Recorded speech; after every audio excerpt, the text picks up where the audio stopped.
Welcome to Face to Face, connecting theater makers to the public, a program from the Legacy Theater and socialdistancetheater.org.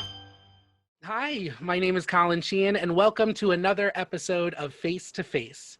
Today's guest made his Broadway debut in 2002 in Flower Drum Song, and has also appeared in Pacific Overtures, Rent, Godspell, Allegiance, In Transit, and played Aladdin in Aladdin. Please welcome Telly Leung.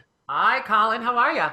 Oh, I'm hanging in there, Telly. How are you doing? Where are you quarantining? Well, I'm okay. I'm in my little 500 square foot apartment.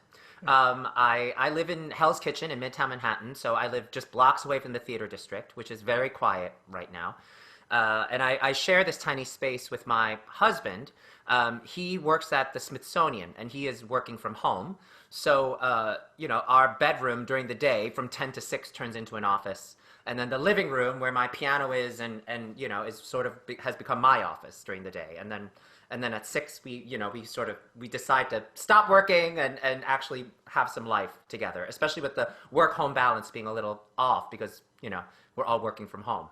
Right, you're offering some like virtual classes and workshops, Yeah. right? Yeah, it's interesting.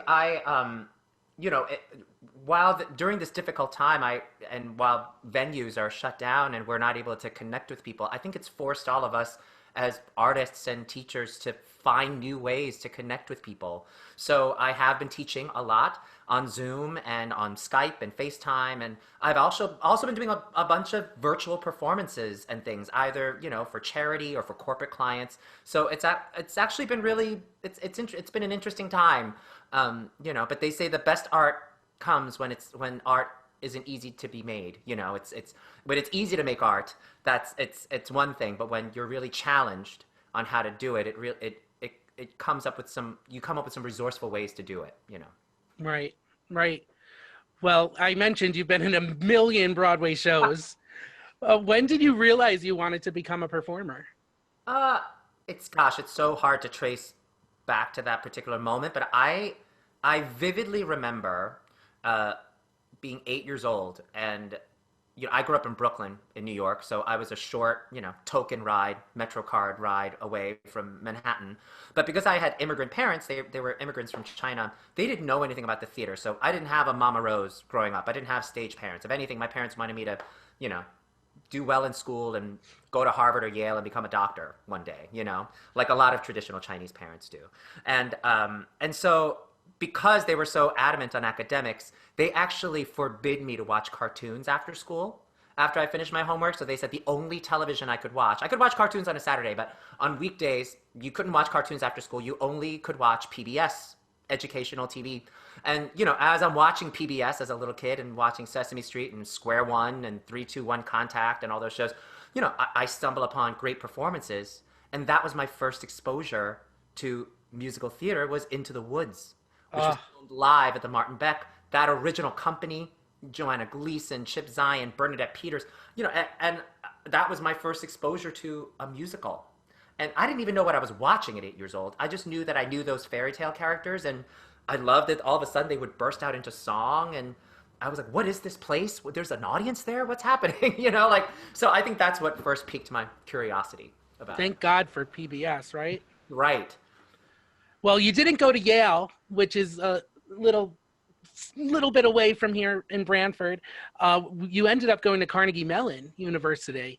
Can you tell us a little bit about your experience at Carnegie Mellon? Yeah, so I went to a math and science high school in New York City, and there were 700 kids in my class. It's called Stuyvesant High School. It's it's a famous public school for math and science folks. And again, I was good at math and science, but it certainly wasn't the thing that I loved doing. I woke up every morning not really wanting to go to physics or chemistry, but I wanted to go rehearse my high school musical after school.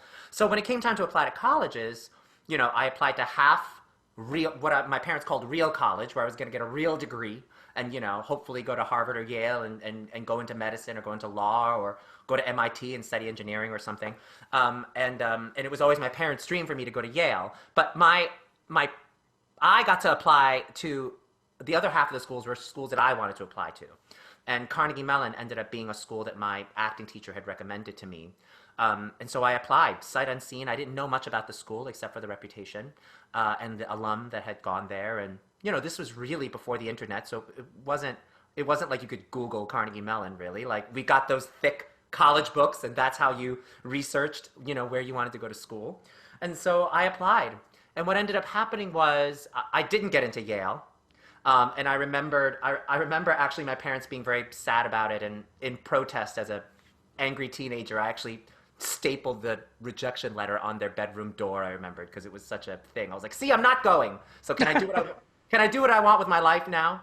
And I did end up getting into Vassar, which was going to be where I was going to go to real college, right, and get a real degree. And then I got into Carnegie Mellon, and growing up with blue-collar Chinese parents who didn't have a lot of money, Carnegie Mellon actually ended up giving me the best scholarship and grants and financial aid package for me to be able to go. So, my professors there basically said to my mom and dad, "Telly has nothing to lose by giving this a chance. We think he's talented. We think he should study theater. And listen, if he graduates Carnegie Mellon and he realizes theater is not for him, or there's no place in the industry for him, he's 21. He can still take his LSATs and go to law school if you want." So I think it was a combination of things. It was, a lot of fate was involved with me ending up at Carnegie Mellon. Well, you graduated, and within a few months, you made your Broadway debut in Flower Drum Song. What was that like? And I have to say, I have to thank Billy Porter for that. Billy Porter, the amazing, Tony Award winner, Emmy Award winner. He is and also fashionista. And a fashion icon now. He went to Carnegie Mellon as well. He graduated in 1991, and his first Broadway show was the original company of Miss Saigon. So in a lot of ways, he was part of that honorary family and close network of Asian performers that worked on Broadway. So by the time I graduated in 2002, he was a guest teacher at Carnegie Mellon. He directed my senior show, my thesis show, which was Company. And you were Bobby. I played Bobby in Company. And actually, before this revival ever happened, Billy Porter actually switched the gender of one of the roles. Marta became Marty. So we were already playing with gender in 2002 for our Carnegie Mellon production, and Steve Sondheim gave his blessing. Because Billy was sort of part of that honorary family of Asian actors, he actually picked up the phone and called some of his Miss Saigon buddies and said, "Hey, I know you're going to be doing Flower Drum Song in the fall of 2002. I have a couple of kids that are Asian kids that are in my senior class that I'm directing that would be great for this. They don't have agents, they don't have anything, but can I get them an audition?" And so Billy was really the one responsible for, putting my butt on a Greyhound bus and putting me on, getting me my first Broadway dance call. He's the best. He's an angel. Gotta love Billy Porter. So we like to give our viewers a little bit of a peek behind the curtain. So I'm going to ask you a few questions to get the inside scoop. Is that okay? Yes, please. So what was your worst on-stage mishap? Well, my worst, now I can look back on it and it's not so bad, but when I was doing Rent in 2006... you were in the final company, right? I was in the final company in 2008, so I stayed with that show for quite some time. And honestly, it's the show that made me want to do theater as a teenager, so I could have stayed in that show forever. You'd have to kick me out.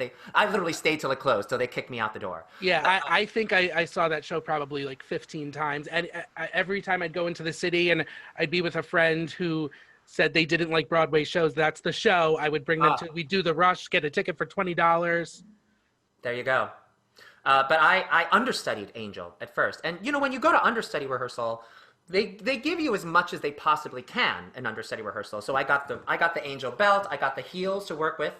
Our amazing dance captain, Owen Johnston, said, "Listen, you're not doing the show every day. You should get to that treadmill at the New York Sports Club across the street. Get on the treadmill and run and get your heart rate up. And if you can do Today for You and sound not out of breath, you're good to go. You're in pretty good cardio shape." And they gave me the drumsticks and things, but I got the call that was like, "Hey, you're on for Angel for the very, very first time." I was ready to go on. I had been put through my paces, but I had never gotten a put in with the wig and the costume and all of that. So I had the heels and the belt and the sticks, and that was it, right? So the first time I'm on a Broadway stage as Angel is also my first time in the costume and in the wig. So here's the thing. Lashes, I'd never put on fake lashes before ever in my entire life. And it's a pretty quick change between You Okay Honey into full drag. So there we are, putting the lashes on, and there's way too much glue on the lash. So I start the number already sweating, nervous, sweating, and it's running the lash glue. And so I start Today for You with like one eye glued shut. Angel then also has a headband that goes on top of the cute little bob wig. So the headband, because we'd never had a rehearsal before, as I'm jumping around doing the number with one eye shut, the headband starts slipping off my head, and all of a sudden it covers my eyes like I'm Data from Star Trek: The Next Generation. Oh my God. All of a sudden I have this. Right before I have to do the big table jump, I go, oh no, I can't do this blind. I can't do it with one eye and a headband over my eye. So then I actually pull the headband down over my neck, and I was like, oh, it's a choker. Now Angel has a choker. Great. You know, it's a costume change. So then I do the jump with one eye. I finish the number. For me, one eye closed with lashes, you know, still on my, and my wig is askew because the headband is off. The headband's on my neck. I mean, it's a mess. The rest of the act, you know, Mark, Roger, and Collins look at me cross-eyed on stage. They go, I don't know how Telly Leung survived that, but he did. Oh, that's genius. That's so fun. So a lot of performers have a dream role they'd like to play, maybe of your gender, maybe of another gender. What is your dream role that you'd like to play one day? Oh gosh, there's so many good and juicy roles. I don't know, the Phantom of the Opera, those big British musicals were such a big were such a big influence on me growing up as an 80s and 90s kid. So, you know, I feel like I would love to play the Phantom of the Opera one day. That would be an amazing thing. And I also feel like that role, it can be any, you know, there have been so many wonderful actors that have done it, of every voice type, of every race, of every height. So I would love to be able to tackle that one day. I think that would be a really great dream role. You say big British musicals, and I know this interview is not about me, but when I was in high school, my senior year in 2003, I played Javert in Les Mis. And it was the first year that it was allowed to be for high school students. It was also the year the original Les Mis was closing. So all these high schools that were doing Les Mis, Cameron McIntosh and the team wanted to do the closing night and then build and build and build. And after the show, the curtain went up and it was high schoolers performing. So like over 400 people auditioned. They narrowed it down to 36. And I was one of them that got to perform in the closing night on May 18th, 2003. And it was great that they did the show. Then the curtain went up, the high school kids were there. Then the original cast members joined the high school kids. Then everyone, all the alumni is coming down the aisle. Oh my God, I have goosebumps now. It was amazing. And then they closed down Rockefeller Center and there was an after party. It was the best night of my life. Wow. And we only got one ticket. And I brought my high school music teacher, which caused a lot of drama in my household. My mom was not happy with me, but she was the reason, Kathy Ann Roding, she was the reason I got to go to the audition in the first place. Yeah, where would we be without our teachers, right? They're the best, especially now. Yeah. It's crazy. So another question, what is your favorite on-stage moment that you've ever had? Oh gosh, there are so many, but I think there is nothing more magical than flying on a magic carpet 8 times a week. I mean, that brilliant piece of stagecraft and that moment, it's so, it's so iconic and it's so ingrained in our minds what that is from the animated film. And I thought what Casey Nicola and all the amazing designers and Imagineers that came in to work on that moment to make it magical on a Broadway stage, they so succeeded. It's truly magic. I remember, you know, seeing the show before I was ever part of Aladdin, seeing the show, and having been a seasoned Broadway actor, I go, I've seen it all. I know how everything works. I know how every quick change works. I know how every theater magic trick works. I know it, right? I've either been part of it or I know the secret. So I have to say, it took my breath away when I first saw it on a Broadway stage. I went, and I went, I have no idea how this is happening. And to this day, when people ask me, okay, so how does it fly? I still keep it a secret and maintain the magic for all those folks, you know, that see the show, because I think that's important. Yeah, and you left In Transit, which was an a cappella musical, and you went to Aladdin. Yeah, And you I stayed within transit all the way to the very, very final closing night, and it sort of worked out serendipitously that here in transit was ending, and then I went right into Aladdin, which was awesome. okay, gotcha. I thought you left. And how long was the rehearsal process for Aladdin? So Aladdin, they gave me about 3 weeks to learn the show. And as somebody who's done a lot of summer stock, I've done shows at the Muni or Pittsburgh Civic Light Opera, where you put up a show in 10 days. So in my brain, I walked into the process going, 3 weeks? Oh my gosh, this is going to be cake. When the only other time I replaced in a Broadway show was in Rent on Broadway. And they gave me 3 weeks to learn my ensemble track, which was Steve and others, and Angel. And I learned it in like 10 days. And I remember the stage manager actually saying to me, have you never done the show before? And I said, Crystal, I've been doing the show in my head for the last 10 years of my life. So trust me. So, I mean, to me, I was like, 3 weeks, I don't need it. Well, guess what? That role is a beast. And so I used every minute of those 3 weeks. And I found that because that show is so challenging and more challenging than I ever thought, I actually had to give myself a little bit of a preview period too. So I apologize to those friends who came those first 10 days. I'm sorry. Yeah, but I had a wonderful group of, the music team there, the dance team there, the resident directors there, and also Casey Nicolau were like, yeah, we had a preview period. We had an out of town and a preview. Give yourself a couple days to figure it out, So their patience was amazing and generous. And you were in Aladdin for a while too, right? I did it for almost 2 years. Yeah. And it was pure joy every single night. Challenging and difficult, especially it's challenging on the body. That wasn't such a difficult show to sing for me, but it's so aerobic, and I feel like if I was doing the show 10 years ago, maybe it wouldn't have been so hard. But as you get older, you're like, I gotta drink water and get some sleep tonight. This is really hard.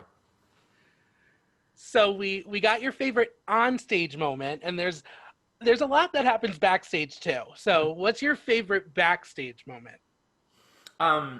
The first one that pops into my mind is the company of Godspell got to do the Tony Awards that year. And we were performing right before Patti LuPone and Mandy Patinkin were going to present an award. And their show was their two-person concert was also on Broadway that year as a special event. And Lindsay Mendez and I are very, very close friends, and we've known each other for years. And Godspell, again, was a challenging show. It's 2.5 hours where you never leave the stage. It's true ensemble work. We lean on each other physically, vocally. We're doing the parables all together. It takes everybody coming together. So that company remains very, very close. And I developed a very special bond with Lindsay. And I remember Patti LuPone was, we were going to enter to do our number. Patty's behind us. And I remember turning to Patti and saying, Patti, I'm a big fan of yours. And by the way, that wonderful relationship that you have with Mandy Patinkin, I feel like I have that with somebody like Lindsay Mendez, a friend that I'm going to be hopefully, be friends with for our entire lives, and hopefully doing more shows together. And if I ever do a concert like you and Mandy have done, I would want to have that joyful experience and do it with somebody like Lindsay. And she was like, oh my gosh, I was like, that's amazing. And you keep that friend close. I remember that's what she said to me. And, but that's one of those backstage magical moments that I'll never, ever forget. And that same Tony Award season, Evita was nominated. And it was one of those backstage moments where we saw Patti LuPone hug Eileen Rogers. And it was just one of those moments where I was like, this is so wild. I mean, to be backstage. And the backstage of the Tony Awards is a tent, because you're at the Beacon Theater, there's no wing space at the Beacon. So off stage is a tent on the street that they've built, a heated tent. And it was just so wild to me that here's the company of Evita, here's the company of Godspell waiting to go on, and here's Patti, so that'll forever remain magic to me. Yeah, that's actually, a tent was the backstage for Les Mis too. Right, because the Imperial is tight quarters too back there. Yeah, I love Lindsay Mendez. We've done a cruise together. She's just so talented. And she's a good person. She's a good human.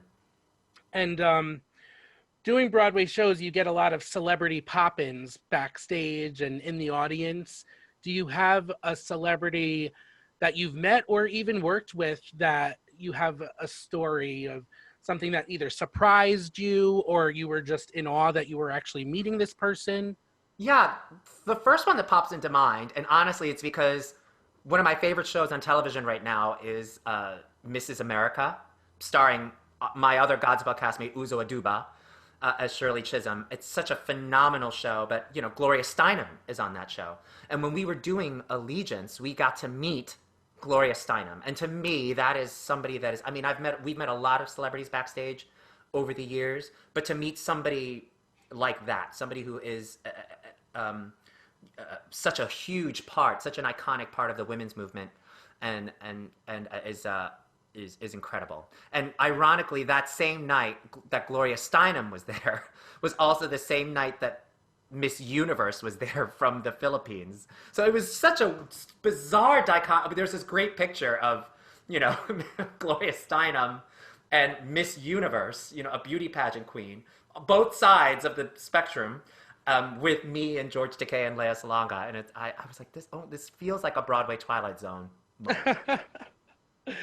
Well, you're one of those actors that have crossed over. So you're not only on stage, you've also done some TV work, and you were a regular on Glee. You were a warbler.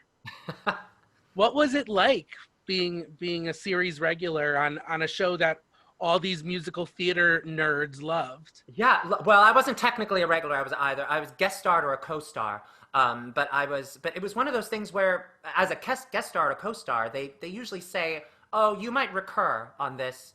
It might be just a couple of episodes. What we're aiming to do is we're going to introduce this character, this Blaine character, brilliantly played by Darren Criss, and he's going to fall in love with Chris Colfer. He's going to transfer schools. It'll be 2 or 3 episodes. This group of boys will be on for maybe 2 episodes tops." And for me, you know, this was early on, and Glee was very successful in the first season, but no idea that it was going to be 6 seasons and become the huge cultural phenomenon that it was going to be. For me, as an actor, I was just like, great, it's a great gig and awesome. I'll fly out to LA for a couple weeks and do it.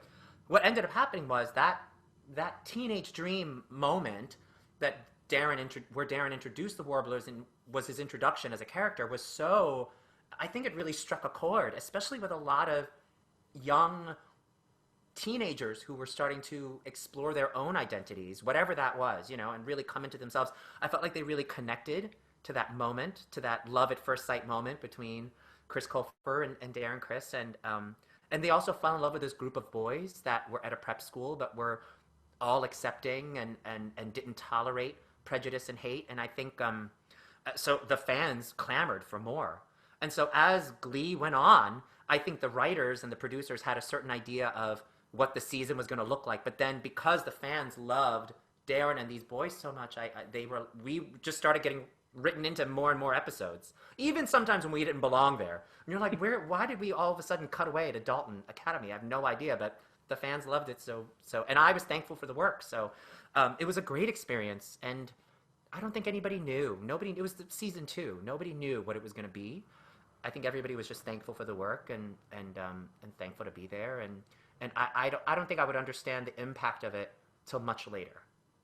Yeah. Well, last question, and I'm going to make it back to Aladdin. Yeah.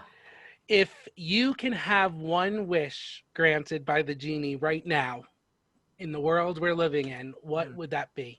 Oh gosh, I mean, the one that comes to mind right away is health.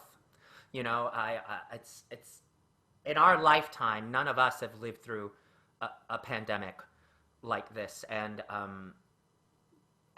you know, if I could rub that lamp and make one wish, it would be that, you know, this goes away. I don't want to say that I want to wish this never happened, because I do feel like there are valuable lessons we are learning about empathy, about compassion for others, about how we make art in challenging times, and the place that empathy and art and storytelling has in our society. I think we as artists are challenged right now. How important are we to society? So there's a part of me, of course, I feel sad for all the people that have passed away because of COVID-19.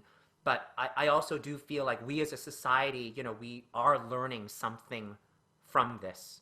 And so I wish for it to go away, but I wish for the lessons that we've learned from this experience to remain. Yeah, same on Yeah, my end. I I know. feel like we all needed a little break to digest it all, and the world clearly did with all the pollution going away. But it's a crazy time we're living in. But we're gonna come back, and they keep saying it's only intermission, and we're gonna come back bigger and stronger than ever and make We more art. we are, and I think we're all going to be hungry. We're going to be hungry to gather when we are allowed to, and when it's safe to do so. We're going to be hungry for stories. We're going to be hungry to connect to one another and ask each other through storytelling and through music. Hey, how are you? How are you after this traumatic event? And I do think some really great art is going to come out of it, and we are going to need places to share that and share that music and share that art and share a common experience together, something that we've been missing all of 2020. So which is why I'm so excited that you guys asked me to be a part of it, part of your 2021 season, because I I know we're announcing it right here, right now. You are going to be the first performer on May 24th, 2021, of our Monday night Broadway Spotlight series. it gives honestly, thank you for having me, and it gives me something to look forward to as an artist, that and and I hope and pray that by then we can look back on this experience and we will be past it, and we'll have all the medicine and the vaccines that we need to properly gather. But yeah, I can't wait. I'm really looking forward to it, so thank you. Well, I've seen you in person before in your one-man show at the Laurie Beachman, and your parents were there, and your energy is amazing. Your voice is spectacular. I know that people are going to want to follow you on social media. So what are your handles? Yeah, I'm really easy to find. I'm at Telly Leung on Twitter and on Instagram, and you can always find me at tellyleung.com. And I know you have 2 albums out. How can people get that? Yes, I have two solo albums. I'll Cover You, and also another album called Songs for You. They're all available on the Yellow Sound label. You can get them where you purchase music or stream music. So Spotify, iTunes, Amazon. I also have several singles that are out. I did a Christmas single a little while back for A Step, and another phenomenal nonprofit organization, Artists Striving to End Poverty.